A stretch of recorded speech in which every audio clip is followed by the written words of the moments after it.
નમસ્તે guys, Indo આઈએસમાં આપનું સ્વાગત છે। આજનો પહેલો ક્વેશ્ચન છે, પોબિતોરા વાઇલ્ડલાઇફ સેન્ચ્યુરી નીચેનામાંથી કયા રાજ્યમાં લોકેટેડ છે એના વિશે તમારે ઇન્ફોર્મેશન આપવાની છે।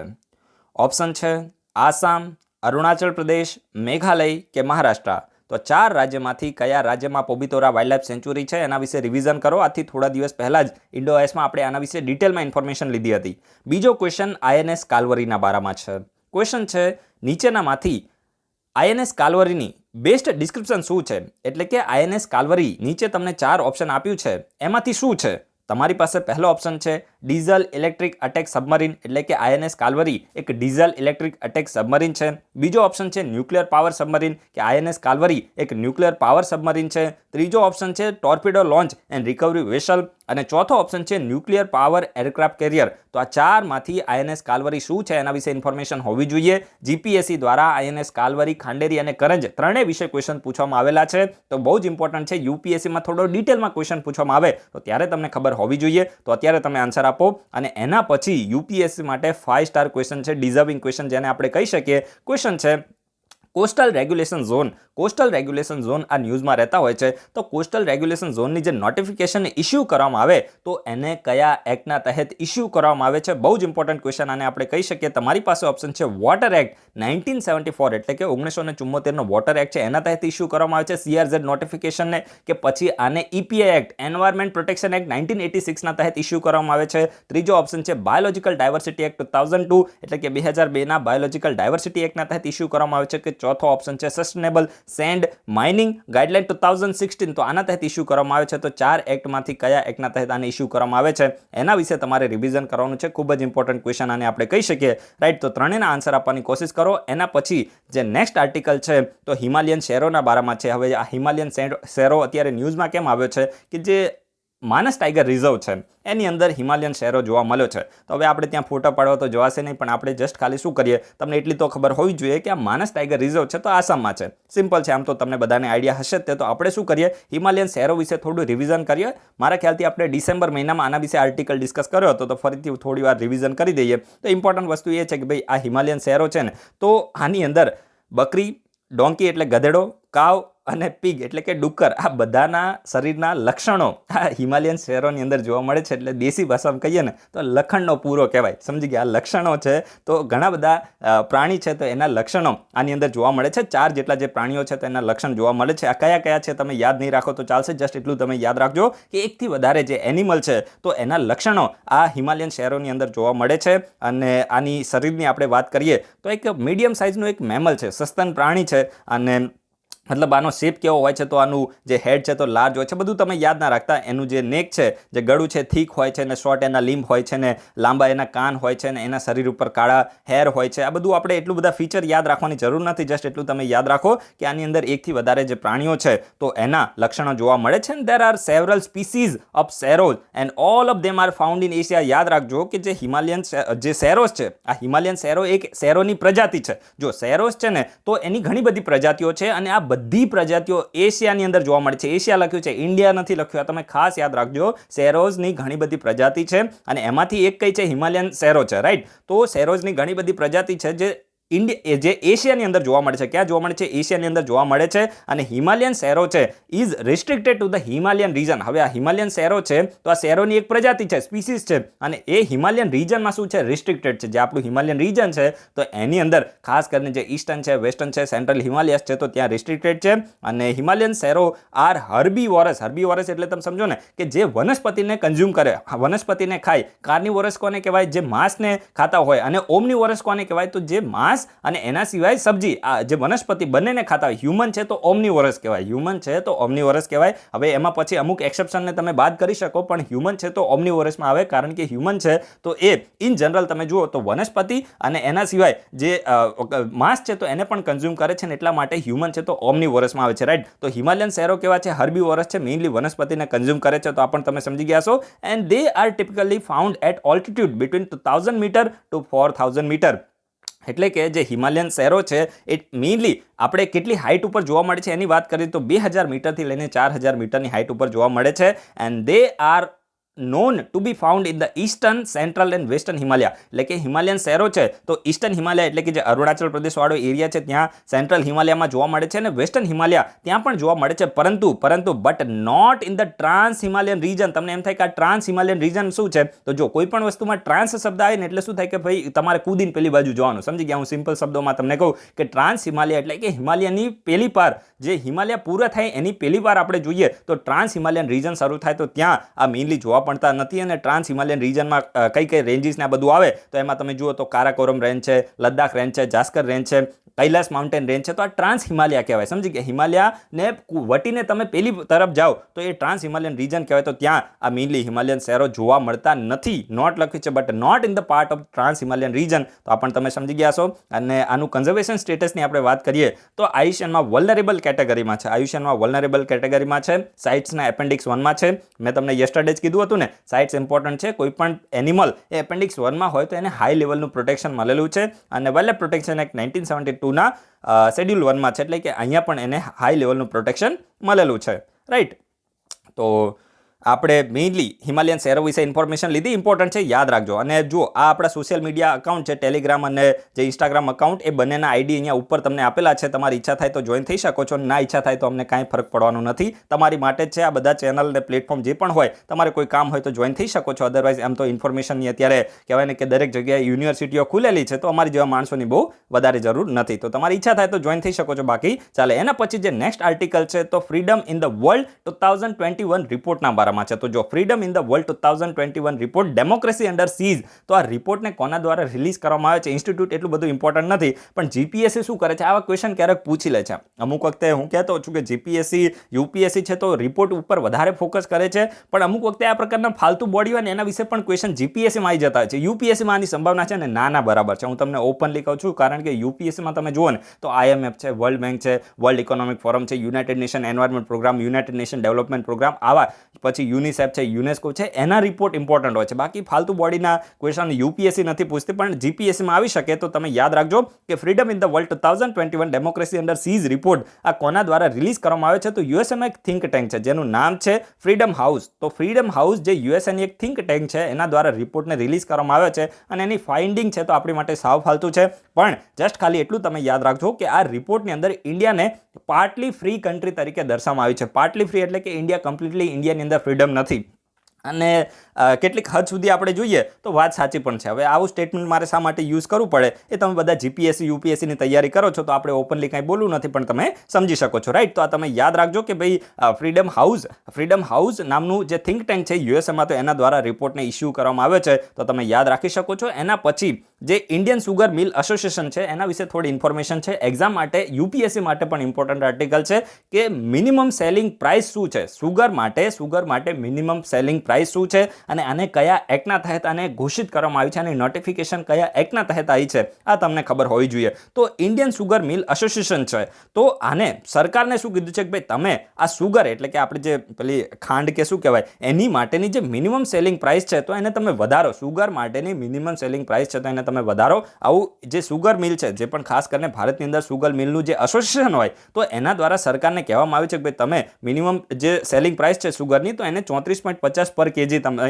કરી દો. આ પ્રકારનું કહેવામાં આવ્યું છે. તો જો આપણે શું કરીએ થોડી બેઝિક ઇન્ફોર્મેશન લઈએ. હવે જો જનરલી તો તમે જુઓ ને તો કોઈ પણ કોમોડિટી હોય ને એની પ્રાઇસ આપણે ફ્રી માર્કેટની અંદર એની ડિમાન્ડ અને સપ્લાય ઉપર થતી હોય. જેવી રીતે કોઈ પણ કોમોડિટી હોય તો એની ડિમાન્ડ ખૂબ જ વધારે હોય પણ એની સપ્લાય ખૂબ જ ઓછી હોય. સમજો કે ડિમાન્ડ છે તો 10ની છે પણ સપ્લાય એની 5ની છે, તો ઓબ્વિયસલી જે સેલર હશે ને તો એની પ્રાઇસ વધારે ચાર્જ કરશે. મેન્યુફેક્ચર હશે તો વધારે પ્રાઇસ ચાર્જ કરશે. પણ માની લો કે ડિમાન્ડ છે તો 5ની છે અને સપ્લાય 10ની છે તો તમે સમજી શકો છો કે ભાઈ 5ની જરૂર છે અને 10 અવેલેબલ છે તો પછી એની પ્રાઇસ ઓબ્વિયસલી ડાઉન જ થવાની. સમજી ગયા? કારણ કે લેવાવાળા કેટલા છે? અડધા છે અને ડબલ એની સપ્લાય છે તો એટલા માટે પ્રાઇસ ઓછી થઈ જાય. તો જનરલી તમે જુઓ તો ઇકોનોમીનો સિમ્પલ ફંડા છે કે ભાઈ ડિમાન્ડ વધારે હોય પ્રાઇસ ઓછી હોય, ડિમાન્ડ વધારે હોય સપ્લાય ઓછી હોય તો પ્રાઇસ વધે, અને ડિમાન્ડ ઓછી હોય અને સપ્લાય ખૂબ જ વધારે હોય તો પ્રાઇસ ઘટી જાય. તો આ ઇકોનોમીનો સિમ્પલ ફંડા છે. તો એવી જ રીતે જે સુગરની પ્રાઇસ છે તો એ પણ માર્કેટની અંદર ડિમાન્ડ અને સપ્લાય ઉપર ડિપેન્ડ હોય છે. પરંતુ however with a view to protect the interest of the farmer the concept of the minimum selling price of the sugar was introduced in 2018 so that the industry may get at least the minimum cost of the production of sugar and so as to enable them to clear the cane price due of farmers. એટલે કહેવા શું માંગે છે કે જો generally તમે જોશો ને તો મિનિમમ સેલિંગ પ્રાઇસ છે તો આ સરકાર દ્વારા ફિક્સ શા માટે કરવામાં આવી? એની પાછળનું રીઝન શું હતું? તો રીઝન એકદમ સિમ્પલ છે. સિમ્પલ શું છે કે સૌથી પહેલાં એટલું તમે યાદ રાખો કે 2018માં મિનિમમ સેલિંગ પ્રાઇસનો કોન્સેપ્ટ છે તો સરકાર દ્વારા ઇન્ટ્રોડ્યુસ કરવામાં આવ્યો. અને આનો મકસદ શું છે? તો ફાર્મર્સ, જે પણ સુગર કેનના ફાર્મર્સ છે તો એને પ્રોટેક્ટ કરવા. સુગર કેન એટલે તમે સમજો, દેશી ભાષામાં આપણે એને શું કહીએ? શેરડી કહીએ, સમજી ગયા? તો એના જે પણ ફાર્મર્સ હોય તો એના ઇન્ટરેસ્ટને પ્રોટેક્ટ કરવા માટે. તો તમને એમ થાય કે ભાઈ આ મિનિમમ સેલિંગ પ્રાઇસ તો મેઇનલી ઇન્ડસ્ટ્રી માટે છે, તો આ ફાર્મરને કઈ રીતે પ્રોટેક્ટ કરશે? તો એક વસ્તુ યાદ રાખજો કે સરકાર દ્વારા તમને ખબર હશે કે FRP fair and remunerative price છે તો એને શું કરવામાં છે?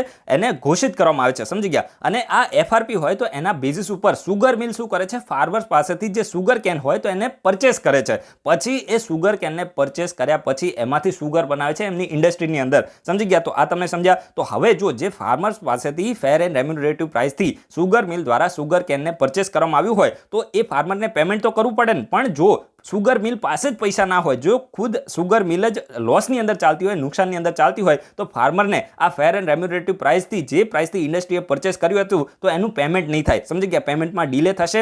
સમજો છો ને તમે કે ભાઈ જો ઇન્ડસ્ટ્રી જ નુકસાનમાં હશે, માની લો કે કોસ્ટ ઓફ પ્રોડક્શન છે તો 20 રૂપિયા થતું. હું તમને એક હાઇપોથેટિકલ એક્ઝામ્પલ આપું છું. કોસ્ટ ઓફ પ્રોડક્શન છે તો 20 રૂપિયા થતું હોય અને સુગર કેનની માની લો કે માર્કેટની અંદર સપ્લાય ખૂબ જ વધી જાય અને માની લો કે સુગર છે તો એની પ્રાઇસ 20 રૂપિયાથી ઘટીને 15 રૂપિયા થઈ જાય. તો તમે જુઓ કે ભાઈ આમનું કોસ્ટ ઓફ પ્રોડક્શન તો 20 રૂપિયા છે અને 15 રૂપિયા તો એની માર્કેટની અંદર પ્રાઇસ છે, તો 5 રૂપિયા તો આમનો ઘાટો થયો ને. તો આ 5 રૂપિયા ઘાટો થાય તો પછી ઇન્ડસ્ટ્રીને નુકસાન થશે અને જો ઇન્ડસ્ટ્રીને નુકસાન થશે તો એ ઇન્ડસ્ટ્રી પછી ફાર્મર્સને પૈસા નહીં આપી શકે. કારણ કે FRP ઉપર તમે જોશો કે જે MSP હોય ને, MSP એ તમે જોયું હશે કે ઘઉં ને ચોખા બધા માટે MSP આવે છે, રાઈટ? પરંતુ જે સુગર કેન છે એની માટે ફેર એન્ડ રેમ્યુનરેટિવ પ્રાઇસ હોય છે, FRP હોય છે, એની માટે MSP નથી હોતું. અને આ FRP અને MSP બંનેને રેકમેન્ડ કોણ કરે? તો CACP, commission on agriculture cost and price, CACP દ્વારા રેકમેન્ડ કરવામાં આવે છે. અને ફાઇનલી આ રેકમેન્ડેશનના બેઝિસ ઉપર અપ્રૂવ કોણ કરે છે? તો cabinet committee on economic affairs. યાદ રાખજો, બધું ઇમ્પોર્ટન્ટ છે. UPSCમાં બંને ક્વેશ્ચન આવેલા છે FRP અને MSP ના બારામાં, રાઈટ? તો cabinet committee on economic affairs A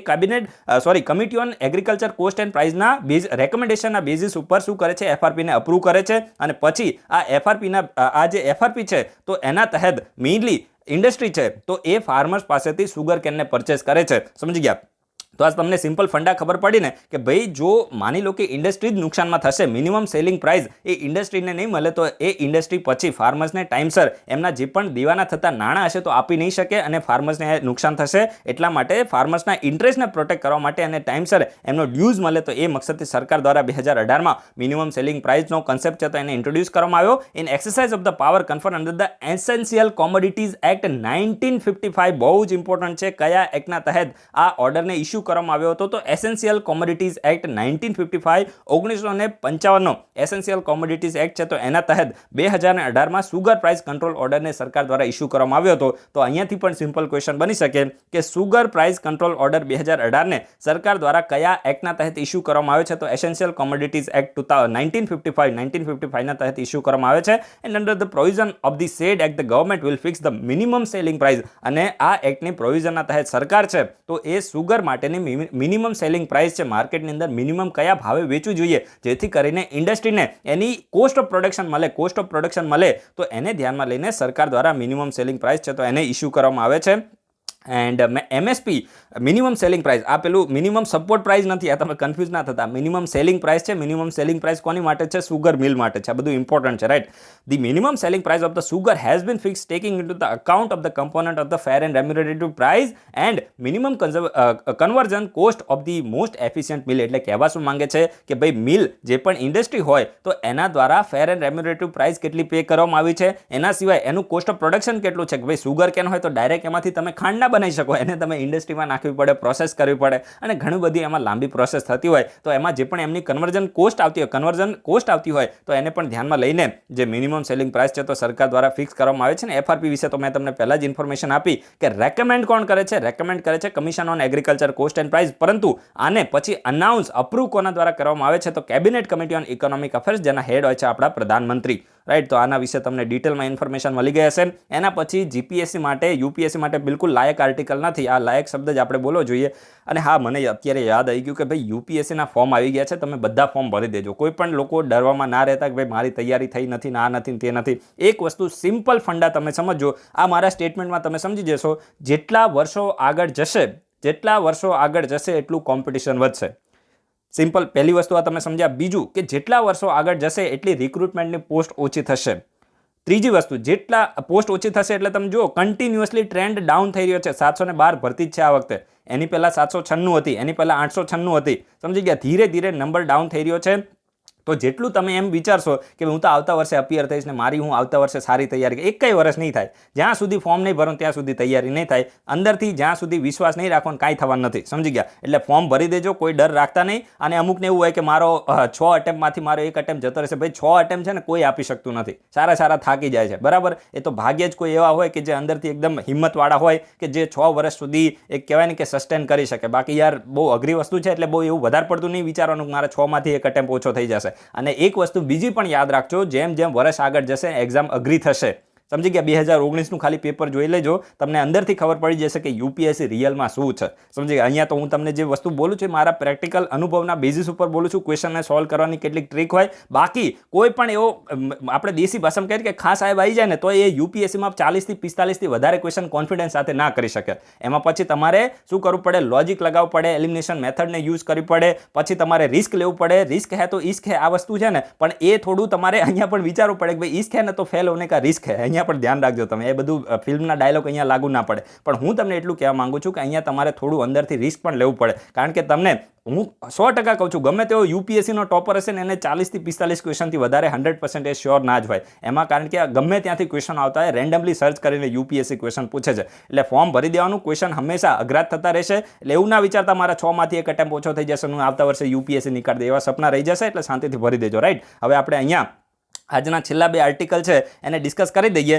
નેગેવ LMG શું છે? તો આ જો એલએમજી છે ને એ લાઇટ મશીન ગન છે. એલએમજી શાની માટે યુઝ થાય છે? લાઇટ મશીન ગન માટે. તો નેગેવ એલએમજી તો આ શું છે? તો એક મેઇનલી એક લાઇટ મશીન ગન છે જેને આપણે ઇન્ડિયા પાસેથી લીધી છે. તો આટલું તમે યાદ રાખજો. જીપીએસસીમાં છે ને ક્વેશ્ચન આવશે ને તો આટલું જ આવશે કે નેગેવ એલએમજી શું છે? તો એક લાઇટ મશીન ગન છે જેને ઇન્ડિયાએ ઇઝરાયલ પાસેથી પરચેસ કરી છે. લગભગ 16,000 જેટલી લાઇટ મશીન ગન લેવાની છે અને એમાંથી 6,000 જેટલી આવી છે. હવે કેટલી આવીને કેટલી મંગાઈ છે આપણી માટે ઇમ્પોર્ટન્ટ નથી, પણ ઇઝરાયલ પાસેથી આપણે નેગેવ એલએમજી લાઇટ મશીન ગન છે તો એનો કોન્ટ્રાક્ટ સાઇન કર્યો છે. તો આટલું તમે યાદ રાખજો.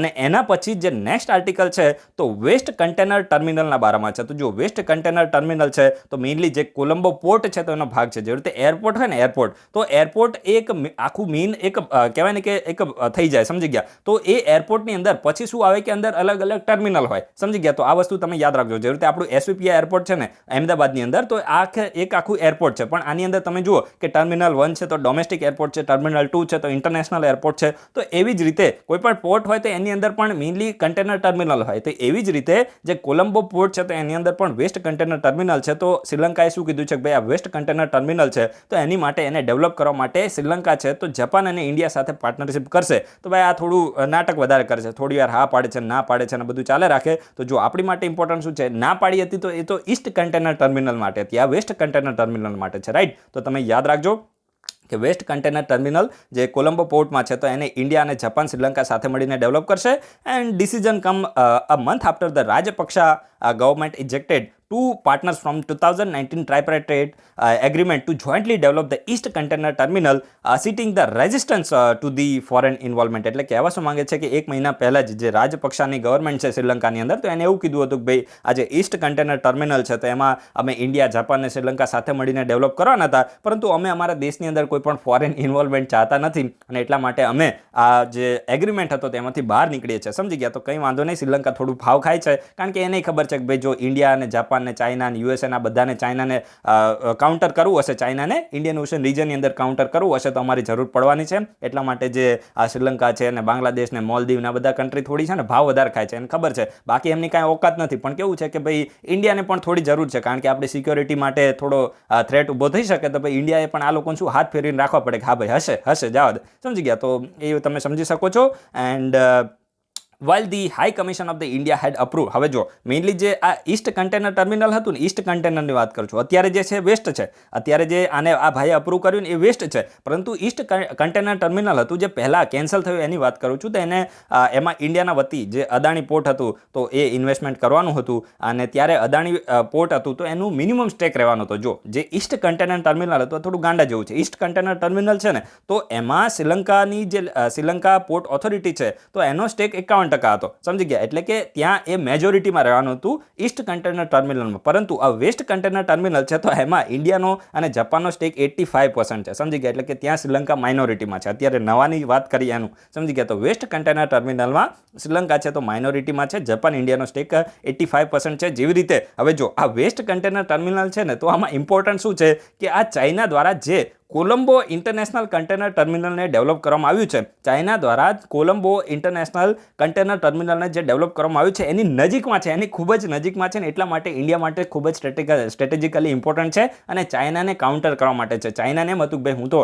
આ શ્રીલંકામાં આવી ગયો ને, ઇન્ડિયાની ખૂબ જ નજીકમાં છું, તો ઇન્ડિયા માટે સિક્યોરિટીનો એક ખતરો ઊભો કરું. પણ ભાઈ ઇન્ડિયા પણ તમારો બાપ છે, સમજી ગયા. એટલે ઇન્ડિયાએ શું કર્યું છે કે ભાઈ એનો જે કોલંબો ઇન્ટરનેશનલ કન્ટેનર ટર્મિનલ હતું તો એની નજીકમાં જ પોતાનું વેસ્ટ કન્ટેનર ટર્મિનલ હવે ઇન્ડિયા ડેવલપ ત્યાં કરશે. એટલે ચાઇનાને કાઉન્ટર કરવા માટે એક સારું એવું આપણે આને સ્ટેપ કહી શકીએ. તો આ બધું તમે સમજી ગયા છો ને? તો ચાલો હા, આપણે હવે આ વિડીયો છે તો એને કમ્પ્લીટ કરી દઈએ. આ જે સોશિયલ મીડિયા પ્લેટફોર્મ છે તો ત્યાં તમે જોઈન થઈ શકો છો. પહેલાં તમે આ જે ટેલિગ્રામ ચેનલ છે એમાં ખાસ થજો. આમાં તમારે જો કોન્ટેક્ટ કરવો હોય એડમિનનો તો જ તમે થશો. બાકી આ ટેલિગ્રામ ચેનલને તમારે ખાસ કરવાની, આ એટલું બધું આપણી માટે ઇમ્પોર્ટન્ટ નથી. So guys, thanks for watching. તમારા બધાનો દિવસ શુભ જાય.